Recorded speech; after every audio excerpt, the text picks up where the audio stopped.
Entonces, hola chicos, nuevamente este es el tutorial de la guía 2 para química diferencial cuarto medio A y B. ¿Ya?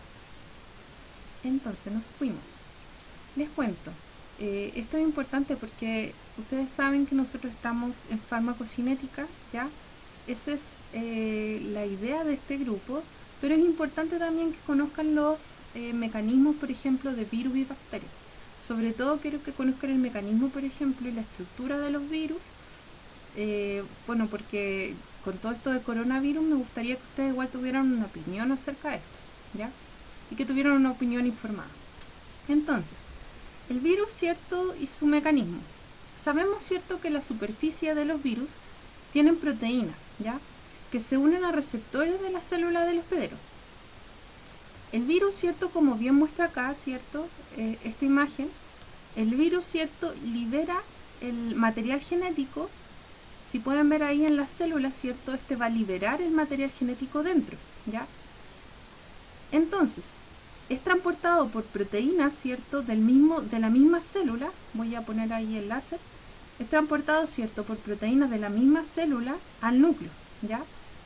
Cuando hablamos de hospedero hablamos de esto, ¿ya?, de aquello que es parasitado, ¿ya?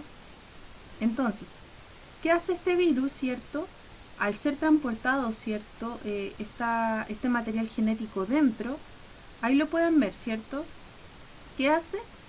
Esta proteína, ¿cierto? Ahí va a volver la imagen ya. La proteína, ¿cierto?, lo va a transportar el material genético al núcleo, ¿cierto? ¿Y qué va a pasar? Se va a replicar, ¿ya? ¿Y se va a replicar hasta cuándo? Hasta que ya tenga suficientes copias, ¿cierto?, y rompa la célula y se liberen, ¿cierto?, estos virus, ¿ya? Entonces, yo entre paréntesis, para que ustedes desarrollen la guía, hay un link, ¿ya?, que es un canal que se llama Curiosamente, bien entretenido. Lo pueden encontrar quizás muy para niños chicos, pero la verdad es que trata a veces temas súper importantes y de manera entretenida, así que a mí me gusta en lo personal y se lo sugiero, ¿ya?, para poder desarrollar esta guía. Entonces, dentro, ¿cierto?, de algunos conceptos importantes, ¿ya?, que ahí pueden encontrar también en este video, se habla de la paleobiología, ¿ya? Y esto simplemente, ¿cierto?, es el estudio de la biología evolutiva, ¿cierto?, de la genética viral. ¿Qué quiere decir esto, cierto? Que ustedes, como veían este mecanismo, los virus también pueden, ¿cierto?, parasitar o tener de un hospedero unas células, ¿cierto?, que pueden ser células progenitoras, ¿ya? Pueden ser gametos femeninos, gametos masculinos, ¿cierto?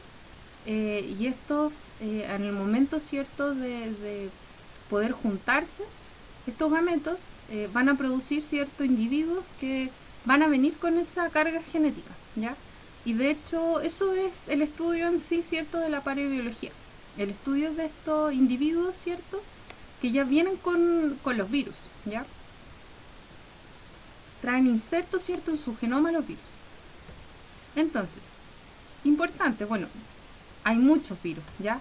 Se han descrito alrededor de 5000 virus y más, ¿ya? ¿Estos cómo se van a clasificar? Bueno, se van a clasificar según su forma, ¿cierto?, su tipo, los ácidos nucleicos, la envoltura, ¿cierto?, cómo van a replicarse, al hospedero que infectan, ¿ya?, el tipo de enfermedad que producen, ¿ya? Los virus están, ¿cierto?, hay un debate si se pueden considerar seres vivos o seres muertos, ¿ya? Bueno, los virus no tienen un metabolismo, ¿ya?, ni responden, por ejemplo, a estímulos. Si bien pueden, por ejemplo, mutan muy rápido, por lo tanto evolucionan, ¿cierto?, son incapaces de reproducirse, o sea, necesitan, ¿cierto?, de un hospedero para reproducirse, como veíamos en la figurita, ¿ya? Y también existen, ¿cierto?, otro tipo de microorganismos, ¿cierto?, que son los viroides, ¿ya?, que a diferencia del virus, ¿cierto?, esta estructura, ¿cierto?, no es de ADN, sino de ARN, ¿ya?, su estructura, y infecta, ¿cierto?, o parasita las plantas. También tenemos, ¿cierto?, otro tipo de microorganismos como los priones, ¿ya? Los priones son muy curiosos porque los priones, ¿cierto?, su forma, su mecanismo, ¿cierto?, es a través de proteínas neuronales, ¿ya? ¿Qué hacen estos priones, cierto? Proteínas neuronales, por ejemplo, bueno, por algo neuronales, ¿cierto? Hacen, cierto, que la neurona, no sé, yo me imagino que ya han visto neuronas, ¿cierto? Hacen que la neurona cambie, ¿cierto?, las estructuras de las proteínas y se vayan como, al cambiar la estructura, ¿cierto?, va haciendo que se acumulen y eso genera, ¿cierto?, un desgaste en toda la estructura mental y, por ejemplo, produce el mal de la vaca loca, ¿cierto?, o también el ciervo zombie, que en alguna vez lo habrán escuchado de estos investigadores truchos, ¿ya? La terapia génica, ¿cierto?, es importante porque utiliza los virus, obviamente, ¿cierto?, no son tan terribles como se dice. De hecho, son utilizados a través de la terapia génica, ¿cierto?, donde los virus, ¿cierto?, van a tratar distintos tipos de enfermedades, ¿ya? Estos transportan, ¿cierto?, en el caso de las enfermedades monogénicas, como son la anemia falciforme y la hemofilia, que son las más importantes, estos, ¿cierto?, transportan, se usan como transportadores, ¿cierto?, como es monogénico, quiere decir que es una parte del gen solamente una parte del gen que está lesionado. Entonces transportan esa parte del gen que está lesionado, ¿cierto?, para que se replique y pueda, ¿cierto?, hacerse la terapia.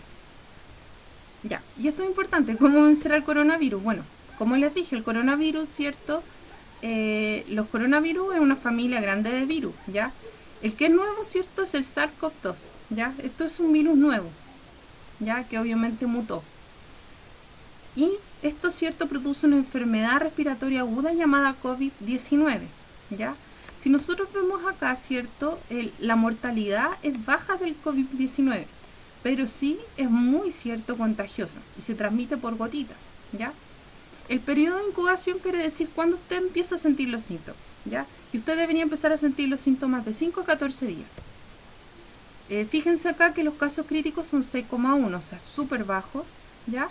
Y la población de riesgo, y esto para los fumadores, ¿cierto?, son personas con asma, diabetes, enfermedades cardíacas, trastorno inmunitario y fumadores, ¿ya? Si ustedes tienen algún síntoma, por favor, diríjanse a esa página para ver sus síntomas y ver si realmente tienen COVID-19, ¿ya? ¿Qué hacer? Bueno, ustedes saben, lavarse las manos, al estornudar cubrirse, ¿cierto?, con el antebrazo. El distanciamiento social, chiquillo, es importante. Ya se tendrá tiempo para carretear, pero ahora uno tiene que cuidarse, ¿ya? Obviamente, ¿por qué? Porque no tenemos que saturar, ¿cierto?, los centros de salud. Ahí es cuando se produce, ¿cierto?, ahí es cuando realmente queda la embarrada, cuando uno satura, ¿cierto?, los centros de salud. Porque las personas que realmente están graves, ¿cierto?, se mueren esperando. Distancia mínima, 1 metro, y mantengámonos informados y mantener la calma, chiquillos. Nosotros tenemos que calmar a nuestros padres y a nuestros abuelos, ¿ya? Importante, les dije que investigaran, ¿cierto?, la estructura de la hidroxicloroquina y la cloroquina. Esto Donald Trump dijo que era, ¿cierto?, la panacea, ¿sí? Esta era la solución para el COVID-19. Así que yo quiero que investiguen un poco de esto y vean qué tan cierto es. Le hago un spoiler. Estos medicamentos son utilizados para la malaria, ¿ya? Son 2 medicamentos que son utilizados para la malaria, ¿ya? Entonces, bueno, próxima clase tienen que revisar estos conceptos: principio activo, excipientes, pK sub A, pH, barra hematoencefálica, enzimas de citocromo P450, funcionamiento de hígado y riñón, ¿ya? Eso tienen que igual tenerlo claro, o por lo menos ya saber de qué trata. Y también, ¿cierto?, esto es importante que lo anoten en su cuaderno, la farmacocinética, cómo se entiende, ¿cierto?, bajo este acrónimo: ADME, absorción, distribución, metabolismo y excreción, ¿ya? Para que vean esto.